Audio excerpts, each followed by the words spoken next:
I knew something was off the second I saw my name misspelled on that termination notice. Not just a typo. Cartwright, the HOA president everyone called Karen behind her back, had scratched Laura Hayes out and written it in thick black marker like she'd already printed 100 copies and couldn't be bothered to fix it. Your role on the board is eliminated effective immediately, the letter said in that sugary font she loved. Security, well, the 2 retired cops she paid in gift cards, will escort you off the property if needed. She never even looked up from her clipboard when she slid it across the folding table in the community center. I remember thinking her voice sounded exactly like every HOA president I'd ever met. Flat, practiced, the kind of tone you learn in those How to Enforce Covenants with Grace webinars she bragged about attending. Meanwhile, the other board members kept staring at their phones like I was already a ghost. Looking at me too long might summon a lawsuit, I guess. That's the part no one tells you about being the backbone of a homeowners association. You're invisible until they decide they can live without you. For 9 years, I've been the unshakable constant in Sunnyvale Estates. When the big storm took out half the roofs and the insurance adjusters tried to lowball us, I rebuilt the entire claim packet over a weekend, cross-referencing every policy clause they'd buried. When the pool contractor threatened to walk because the reserve fund was mysteriously short, again, I rerouted the escrow draw through a redundant compliance tunnel I'd buried in the bylaws years earlier. Nobody asked how the magic worked.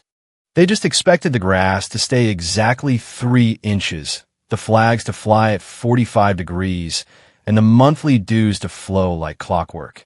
Oh, and before we go further, if you're listening and this already feels familiar, maybe you're the one who quietly keeps your neighborhood from falling apart. Hit that subscribe button and drop a like. 97% of people just watch HOA Karen horror stories but never support the channel, and it genuinely helps us keep these real-life nightmares coming. All right, back to Sunnyvale. The irony was Deborah Cartwright couldn't even pronounce my actual role. Former compliance liaison sounded like a mouthful to someone who thought governance lived in a 3-ring binder labeled rules for the greater good. She'd swept in 3 years ago, waving state HOA association reports like sacred scrolls, ranting about streamlining enforcement and hiring 3 new community standards ambassadors who couldn't spell CCNR if you spotted them the first 2 letters. She wanted violation tickets, color-coded maps, those little yellow warning stickers that made everyone feel watched. What she didn't want were the messy legacy systems, the redundancies, the weird, complicated web of protective clauses that didn't fit neatly into her weekly neighbor appreciation coffee chats. I didn't resist. Let her think I was just another line item. I sat in the back during her first all-hands meeting and watched her botch the pool vendor's name, misquote the insurance deductible, and use lien and fine interchangeably like they were the same thing. I didn't say a word. You learn not to when you've survived 4 different presidents, 3 special assessments, and a 6-month stretch where the only thing keeping our community pool open was a duct tape compliance workaround I spun up on a retired server in my garage. Deborah didn't ask about the master escrow agreement because she didn't know it existed. Or rather, she thought it was just some boring state requirement. She didn't know that 5 years ago, when the old board balked at how much the insurance carriers were jacking up premiums after that hailstorm, I built a workaround. I registered a holding entity, Harmony Custodial Holdings LLC, poured every single vendor contract and a master insurance policy through it, wrapped the whole thing in a private escrow agreement, and let Sunnyvale Estates lease it back under a renewable governance clause. It was cleaner that way, more secure, legally separate, yet functionally invisible unless you knew exactly what to look for, which nobody ever did. They just rubber-stamped the quarterly renewal paperwork and patted themselves on the back for staying fiscally responsible.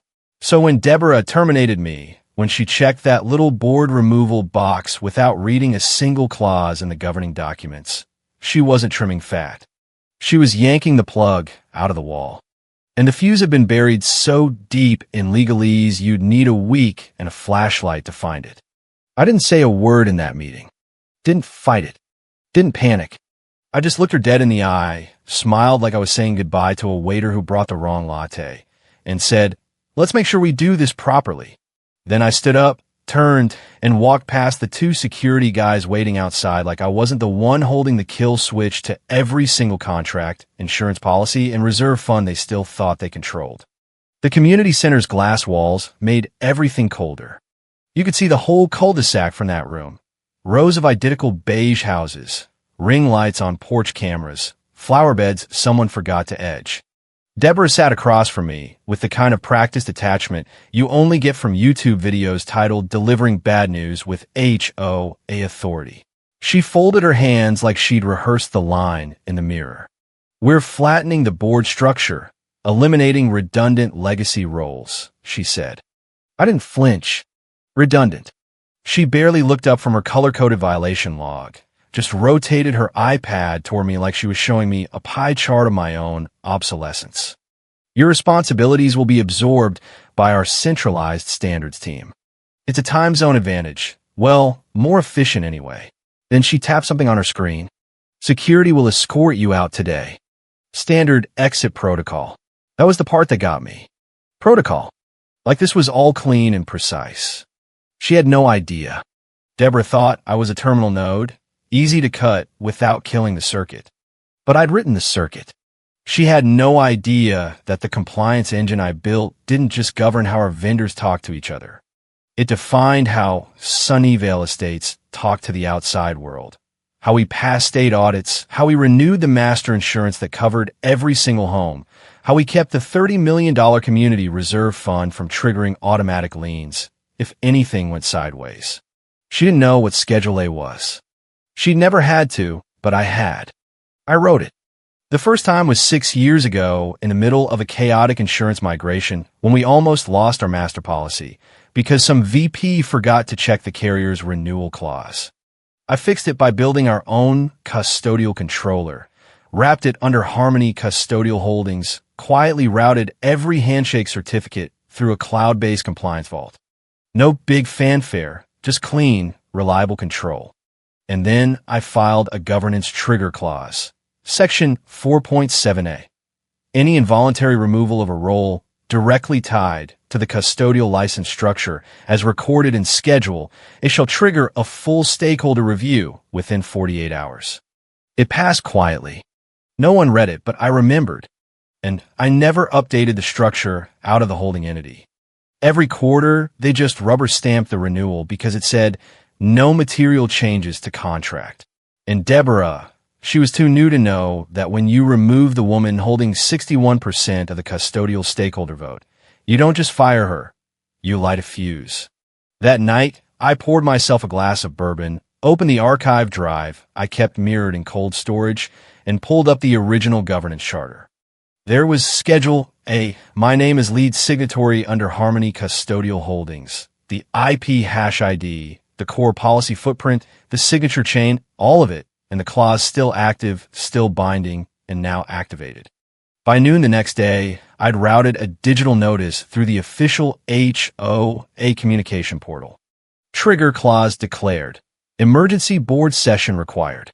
Attached, insurance revocation risk statement, audit hold status, and a compliance overview that showed in meticulous, undeniable terms that my role wasn't just helpful. It was structural. They cut me thinking I was optional. They never thought to ask what happened if I walked with the master insurance, because when they erased my name from the roster, they forgot it was carved into the foundation. They had 48 hours. The clock had already started. The intern they sent to box up my old liaison desk in the community center didn't know what to say. He kept glancing at the framed certificate on the wall, the one the original founder gave me after I pulled off a 3-week compliance overhaul that saved the neighborhood $4.2 million in potential assessment hikes. To the one who sees the wires before they spark, it read. I caught him reading it sideways like he knew it meant something but didn't have the context. Most of them didn't. I let him take it. Let them pack up my legacy like it fit between staplers and violation stickers. The badge deactivated mid-swipe at the gate. A little red blink like a smug digital shrug. So I waited for security to catch up. Stood there holding my tote bag like any other former board member. "You good?" one of them asked. Not cruel, just routine. I nodded. Just want to send one last file. That okay? He shrugged. You've got 5 minutes. 5 minutes was all I needed. I opened my laptop, not the HOA one. My personal system. The one that lived on a private subnet and never left the house unless I knew a reckoning was on the horizon. Pulled up a folder labeled insurance.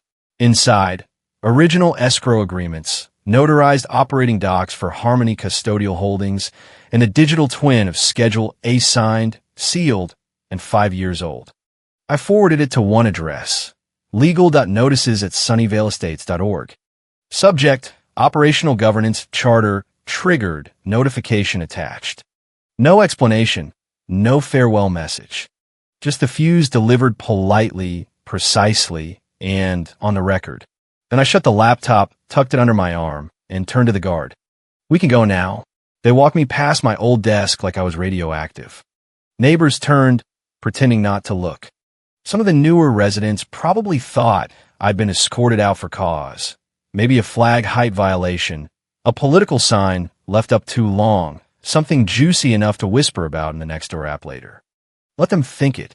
Let them talk. The longer they focused on gossip, the less they'd see the trap, door yawning open beneath them. I stepped into my car and turned just before pulling away. Deborah was standing near the community bulletin board, half in conversation, holding one of those overpriced iced lattes she always pretended was community spirit. She saw me, raised an eyebrow like she was expecting a scene. I smiled. Let's make sure we do this properly, I said just loud enough for her to hear. Then I drove off.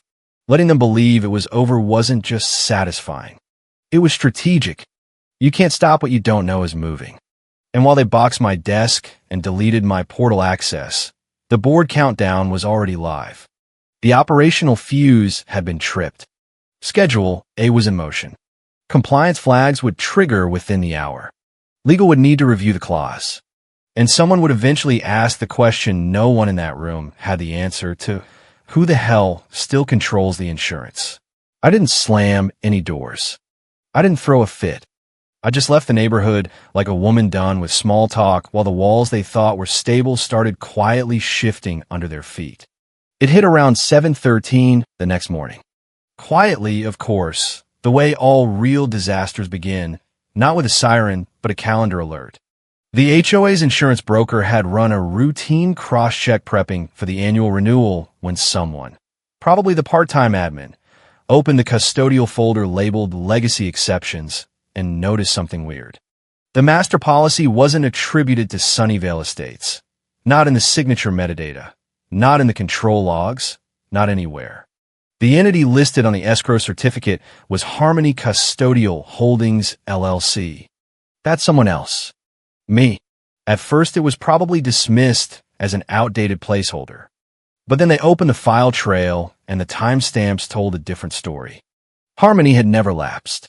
Its control signatures matched every single quarter's compliance renewal, every vendor handshake, every validation key, every outbound claim to our highest-paying insurance carrier, all routed through infrastructure leased from an entity owned and operated by the woman they'd walked out under fluorescent lights and passive-aggressive nods less than 24 hours earlier. The panic didn't start with yelling. It started with silence. The board attorney didn't escalate immediately. They never do. They confirmed, double-checked, quietly asked for a system audit, checked licensing paths, searched for any override clause. None. And then they found the Governance Charter Section 4.7a. In the event of involuntary removal of any role identified in Schedule A as directly tied to the community's operational compliance infrastructure, a mandatory stakeholder review must be initiated within 48 hours. Schedule A hadn't been updated, which meant the clause was still active, which meant the countdown wasn't just real, it was legally binding, which meant they were already 16 hours into it. At 7:49 a.m., someone in legal forwarded the clause up the chain with a 2-word subject line: immediate risk. At 8:12 a.m., the general counsel added the entire board and Deborah to the thread. At 8:19 a.m., Deborah replied, "We were told that clause was obsolete." At 8:20 a.m., the reply came back. "It's not. and she holds 61% of the controlling vote through Harmony. At 8:21 a.m., Deborah stopped responding. I didn't need to see the emails to know this was the timeline. I knew exactly how it would unfold. Bureaucracy always follows a rhythm when it realizes it's been outmaneuvered. Denial, delay, discovery, then dread. By 10:30 a.m., executive assistants were quietly clearing blocks on everyone's calendars. By 11 a.m., a new event appeared in the HOA shared portal. Emergency Stakeholder Assembly required attendance. It was real. It was happening.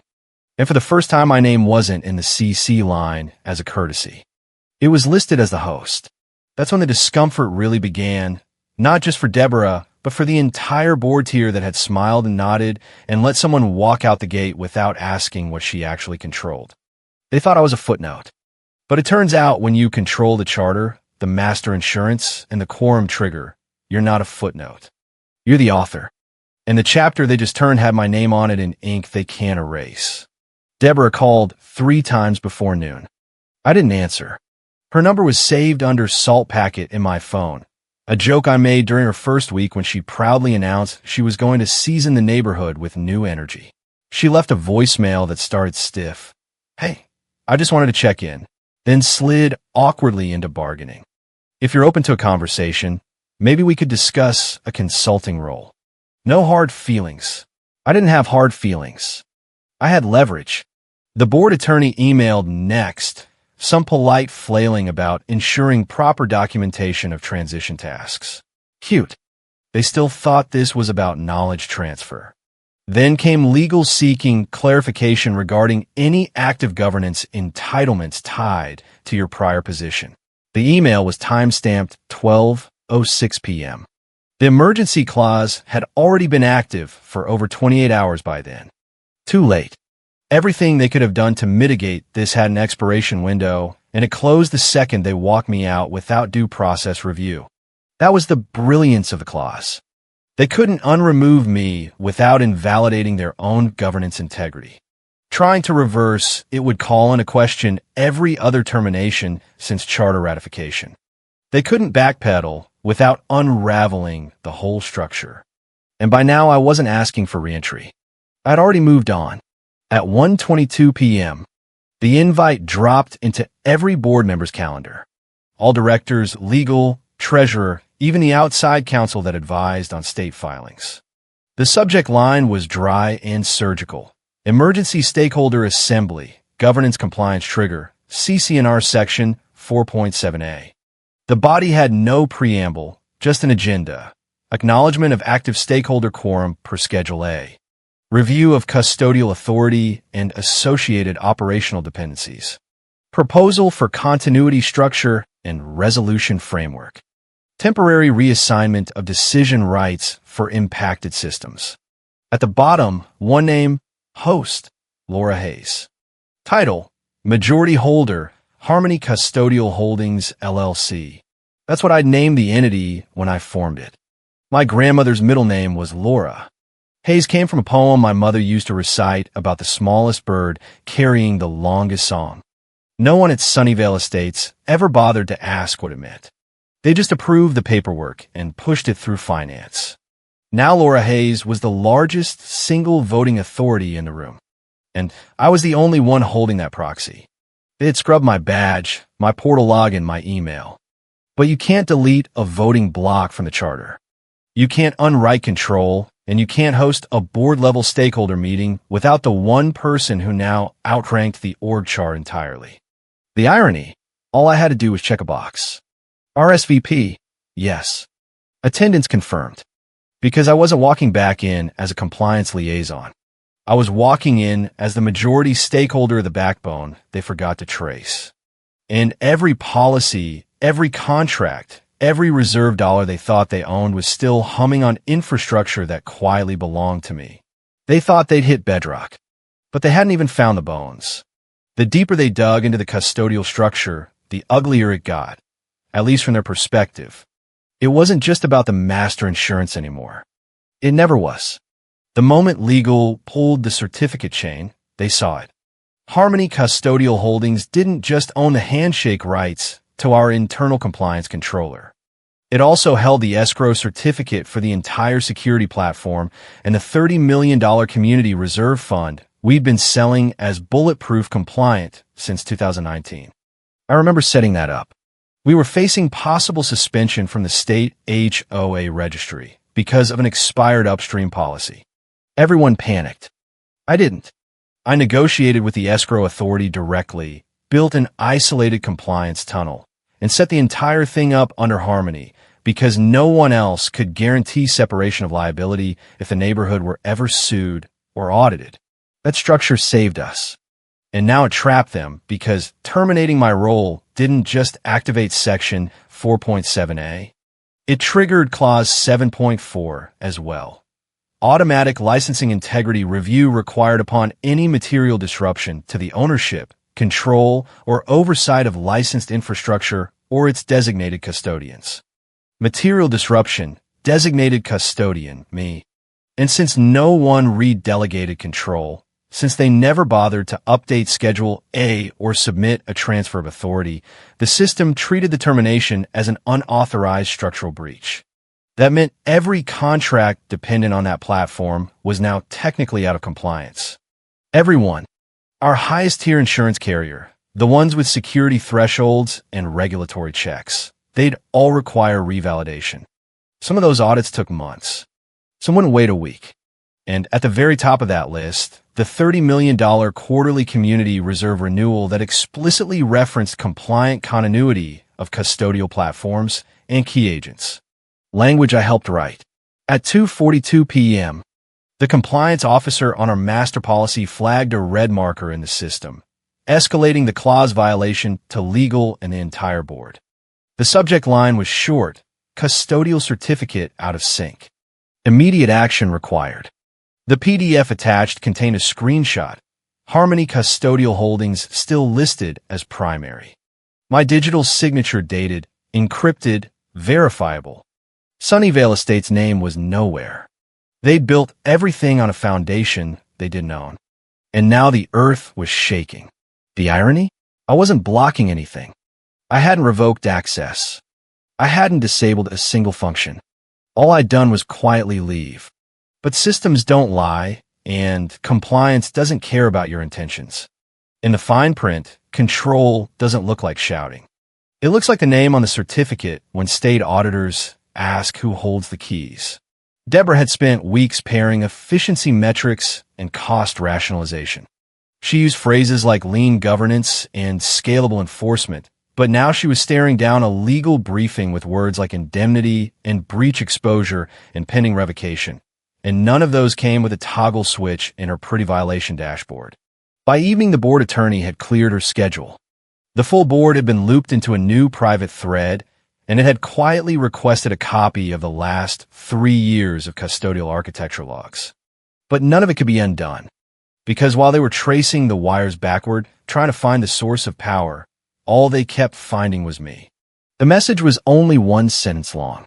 No attachments, no explanation, no signature flourish, just a line I'd rehearsed in my head as I watched the 48-hour mark inch closer. Subject, requesting updated proxy access ahead of board meeting. Body, kindly confirm assignment credentials for stakeholder quorum registration. I hit send, and then I waited, not out of anxiety, out of necessity, because I knew how long it would take for the board secretary to escalate it. I knew who had access to the governance override dashboard. I knew that once that message hit their inbox, the rest of the house of cards would straighten its tie and start whispering. I didn't hear back from Deborah. Not the attorney, not legal. The reply came directly from the board chair. 14 minutes later, noted. Calendar updated, room reserved. That was it. No scrambling language, no corporate fluff, no performative regret, just quiet acknowledgement. The kind that only comes when a room full of board members realizes they don't have the votes to stop what's coming, and they're not even holding the gavel anymore. That one line confirmed everything. That I wasn't showing up as a guest. That I wasn't being invited as a courtesy observer. that I didn't need a badge or a passcode or a red-carpeted community center because I was already inside, legally, structurally, immovably. I could picture the conversations happening behind closed doors. What do we offer her to make this go away? Can we reinstate her role? Call a misunderstanding. Would she even come back? But they were asking the wrong questions because I didn't want my seat back. I didn't want a spot at Deborah's table. I wanted the table reset under new terms with new legs and without the people who thought they could delete leverage by revoking a portal login. My silence wasn't tactical anymore. It was structural. They hadn't just overlooked me. They'd built their entire Q1 operational dependency on a platform tied to a policy tied to a clause tied to my name. And now that name was on the board agenda as majority stakeholder. Harmony Custodial Holdings Control Proxy. Active voting block, 61%. I didn't need to demand an apology. I didn't need to threaten litigation. I just asked for my proxy access. And the chair's reply told me everything I needed to know. They weren't preparing to challenge me. They were preparing to listen. You could feel the tension before you even saw it. The hallway outside the community center had that pin drop quiet, the kind that usually precedes lawsuits or special assessments. Assistants pretended to scroll. A legal advisor stood half-turned like she couldn't decide whether to wait or run. And through the frosted glass, I could make out silhouettes, tight shoulders, stiff collars. Too many people in a room that was never supposed to get this full unless someone was leaving in handcuffs or out the back door. I opened the door and stepped in. Silence hit like static. The usual boardroom pleasantries never came. No welcome back. No thanks for joining. They all knew this wasn't that kind of meeting. This wasn't a reunion. It was a reckoning. Deborah sat near the end of the table, not her usual spot at the head. She looked like she hadn't slept. Tie, well, her pastel blazer, loosened just enough to signal panic in slow motion. Her gaze flicked up, met mine for half a second, then dropped. I wasn't surprised. People like her know how to bluff across Zoom all hands, but not across actual power. The chair gestured silently to the seat at the head of the table. I took it. No protest, no questions, no motion to defer. Just a quiet shuffling of papers, a few blinking laptops, and a legal assistant logging the minutes as if everything wasn't already burned into the room's memory. Meeting of record. The chair began, her voice clipped. Section 4.7a quorum is confirmed. Voting thresholds met. Representation acknowledged under Harmony Custodial Holdings majority block. She didn't look at me when she said it. She didn't have to. Everyone in that room knew whose vote now carried the room. The agenda appeared on the wall. Behind me, projected through the system, I once helped spec before Deborah outsourced half the admin work to cut costs. First item, Governance Clause breach review of procedural integrity. The board attorney looked around the table. Before we proceed, can anyone here clarify the justification for terminating a named stakeholder role listed in Schedule A without triggering operational continuity review? Silence. Tight. Swallow hard silence. The kind that happens when no one wants to say, we didn't know she mattered that much. But everyone knows that's the truth. I didn't say a word. I let it sit. Let the heat rise in their collars. Let the weight of the moment press down on the shoulders that used to nod along to Deborah's optimization plans and headcount simplification. She tried to speak once, half cleared her throat, but the attorney raised a hand before she could even finish exhaling. We're in governance review. You'll have opportunity to speak once factual record is acknowledged. Translation, you're not in control here. Not anymore. That's the thing about silence. When wielded at the right moment, it doesn't sound like weakness. It sounds like authority. I sat back, folded my hands, and let them work through it. Every slide, every clause, every missing notification until the final document appeared. Schedule A, 5 years old, signed, time-stamped, notarized with my name, my title, my custodial authority. It had never been amended, which meant by charter my removal wasn't just a procedural failure. It was an operational breach. And the woman who triggered it was now a guest in the room I controlled.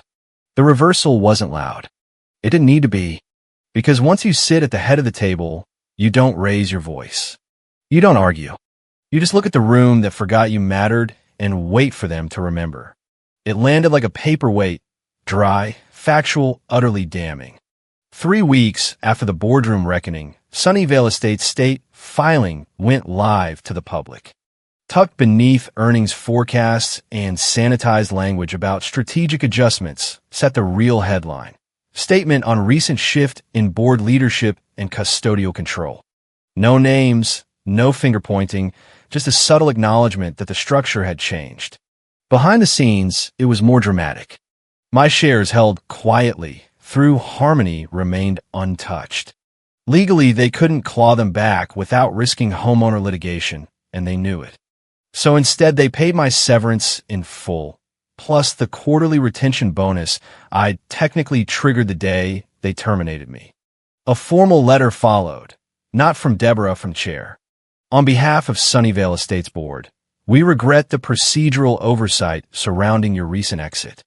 We recognize the foundational role you played in securing our operational compliance infrastructure. Your contributions are now embedded in updated policy. Thank you for your continued integrity. I read it twice, then tucked it away in a drawer. I wasn't interested in apologies.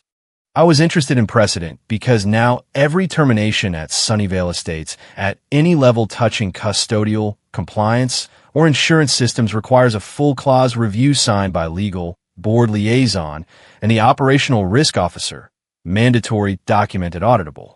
My legacy in policy form. Deborah, of course, resigned to pursue new opportunities. No public statement, no send-off post, just a quiet removal from the directory and a next-door update that read like it had been ghost-written by shame itself.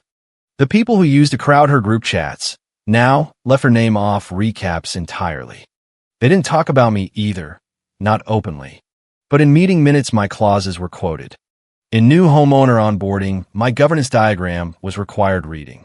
And in one quiet corner of the compliance wiki under escrow ownership exceptions was a single sentence added by the new counsel.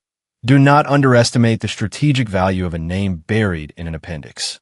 I never raised my voice, never sent a threat, never asked for my seat back. I just showed up with control, with documentation, and with the patience of someone who didn't need validation to know where the real power lived. The role they eliminated became the one that couldn't be ignored. And the silence they mistook for weakness turned out to be the loudest voice in the neighborhood. The neighbors still laugh about it in hushed tones at block parties. Karen Cartwright, sorry Deborah, now drives past my house with her eyes straight ahead, pretending the new no political signs over 12 inches rule she once championed doesn't apply to the giant American flag I fly at 46 degrees just to watch her twitch. The grass is still exactly 3 inches, the fines still go out, but now every single one gets run through my old compliance engine first. And every quarter the board rubber stamps the renewal paperwork like good little homeowners. They learned the hard way. Never misspell the name of the woman who wrote the rules. Because in the end, the HOA didn't fire me. I fired the HOA, and the neighborhood has never been quieter or more fair since.